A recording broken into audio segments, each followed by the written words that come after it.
Hey guys, how's it going? This is Austin Reed, and in this video, I'm going to show you guys how to generate AI personalized outreach at scale using both N8N and ChatGPT. So let's go ahead and jump right in. Now, before we get started, if you guys haven't checked out my last video, I highly recommend you do so. It's really important that we have AI generated website summaries, contacts to reach out to, their title, and all the infrastructure ready and set up to be able to do this at scale. So if you haven't seen that video, go ahead and check it out. I wanted to take a quick second to talk about all of the different use cases that you could use this for. What I'm using this for is massive email outreach at scale. That's emailing 1,000, 5,000 plus contacts a day. That being said, you don't have to use this for that.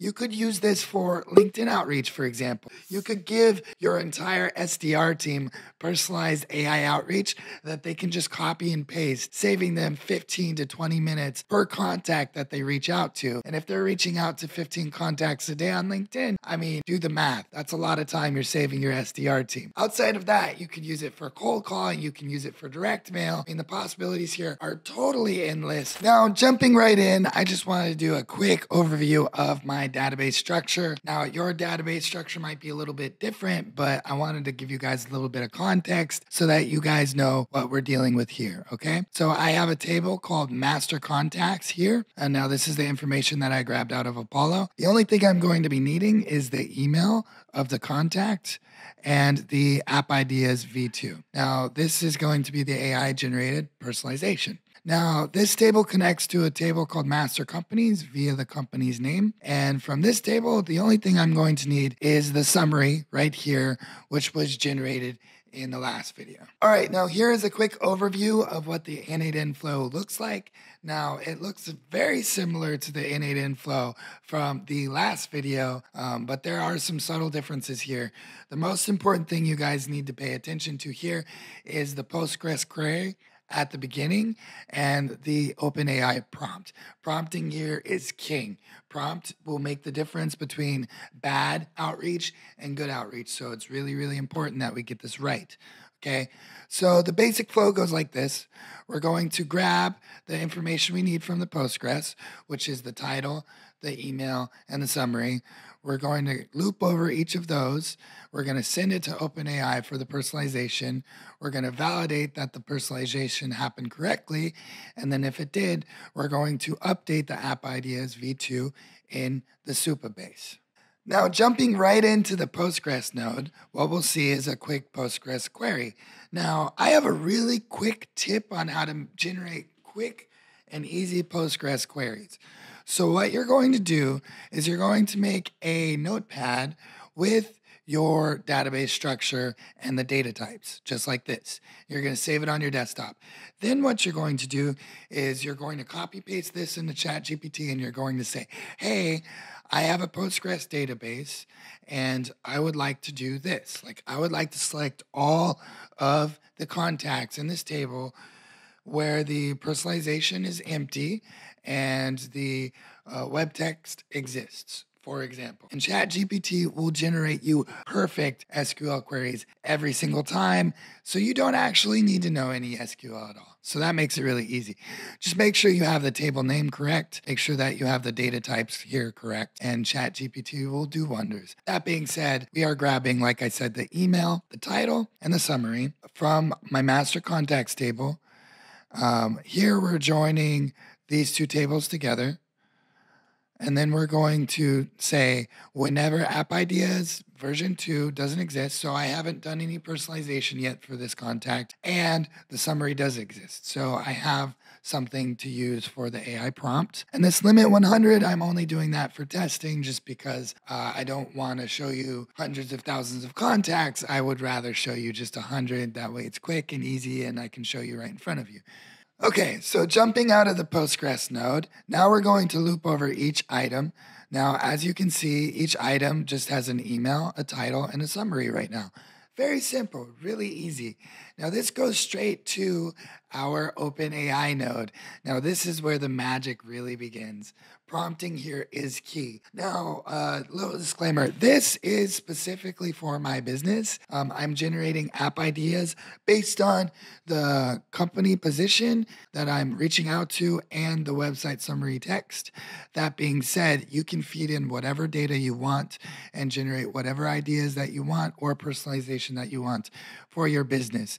It's all about how you prompt. So I'll walk you through my prompt and what I use for my business, and then you guys can tailor fit it to your business. You can include things like revenue, LinkedIn posts, any other information that you might have grabbed throughout the process, you can include in the prompt. And you got to write very specific way with the OpenAI so that it knows exactly what you need. So here's my prompt. You are helping me create ideas of creative web apps and web app features for various companies. They will need to be specific to the person we will be talking to. For example, if I tell you it's a VP of sales, then the app ideas will be centered around problems he may be facing in his given industry. These ideas may change if I give you a CEO or a CTO. Keep the ideas position specific. Now, I'm sure you guys can understand why I said that prompt that way. And the reason is because I don't want to send a VP of sales an app idea about operational efficiencies because he doesn't care. He's all thinking about revenue.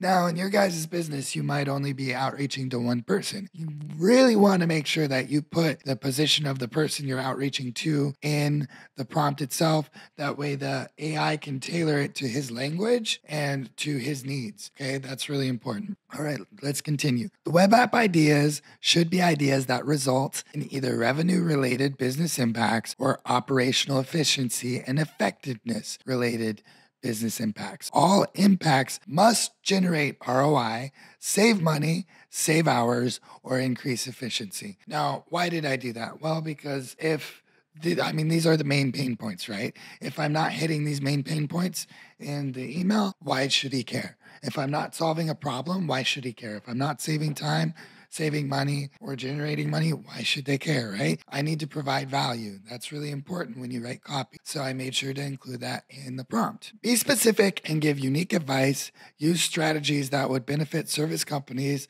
to see the desired business impacts. Okay, that's really important. Now, this next part is really important. So I'm telling the GPT exactly how I want it to format the output so that it will import directly into Smart Leads or instantly, very easily. That being said, this next part you would like to tailor for whatever your use case is. If it's just a one line for LinkedIn, you're going to want to change this next part, okay? So output should have a maximum of 3 ideas. Ensure that the output is relevant to the services they provide. Each app idea should be no more than 55 words. Do not name the apps. Be sure to add break lines in between the ideas. Do not give me more than 3 ideas. Do not send the input prompt with the output response. Now, why did I reiterate the 3 ideas? I told it 3 ideas twice. Well, because I found that the ChatGPT here sometimes makes mistakes. And I don't have a very great way of filtering through, 20,000 AI personalizations to find the use cases where it failed, right? So I noticed that if I put do not and do not as the very last thing in the prompt, it would get rid of those use cases and increase my efficiency. Right now, I get like 1 error maybe every, 3,000 or 4,000 emails, which for me, I don't really care. If I'm emailing 4,000 people and one email's a little crappy, well, whatever, you can't be perfect for the most part. My outreach is getting meetings booked. I'm getting disco calls daily. I'm fine. I don't worry about it. Now, what agent am I using for this? I'm using the GPT-4.0. Now, this is a different agent than in the last video.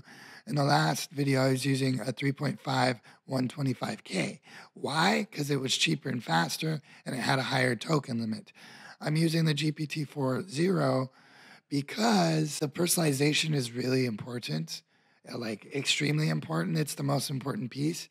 And I found that it does do a little bit better than the 3.5. So that's the reason why we're using it. Now jumping back over to the N8N, we're going to check to see if the output is valid, basically checking to see if it exists. And if it does exist, we're just going to push it to Supabase. So what we're going to do is we're going to say if the email matches, so we're finding the email on the table. That's the key. We're going to send app ideas v2 the output string. So here's what we're going to do. I'm not going to update the Supabase, but I'm going to show you guys what an AI outreach would look like. So let me just go ahead and test the workflow.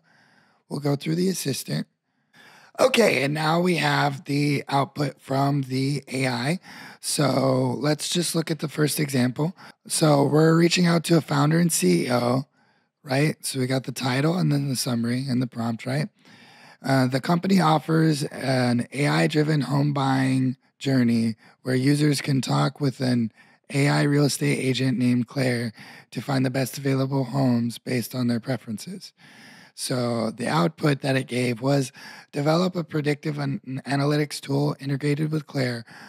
So it's pretty cool. It grabbed Claire right there. So that's like in personalization, that's huge, right? Because it's like, oh man, that guy read my website, you know? Offering users price trend forecasts and investment potential exclusivity tailored to their preferences, driving faster decision making and increasing customer satisfaction. Create an AI-powered property comparison feature that ranks homes based on user criteria, highlighting cost saving and investment benefits, thereby enhancing customer trust and reducing browsing time. Or idea number 3, introduce a home maintenance budgeting advisor within Claire, again, forecasting long-term costs and suggesting budget-friendly home improvement plans, enhancing customer confidence in major investments. So that's pretty good AI outreach. So generally speaking, what I would do, I would say something like, hey, John, I had a couple of ideas that I thought may be beneficial to your business. And then 1, 2, 3, let me know if any of these ideas solve a current problem you may be facing. Bam. There you go. You send that out. I guarantee you he's going to be like, wow, this guy like really did his research, right? I mean, it sounds like a human did research here. So it's really, really good. And I get meetings with that all the time. And we're done. I hope that this video helped you guys out. Now, if you guys would like a more advanced system or some help building out your own system, I'd love to hop on a free call with you anytime. So just go ahead and reach out using the link below. And I hope that you guys have a wonderful day.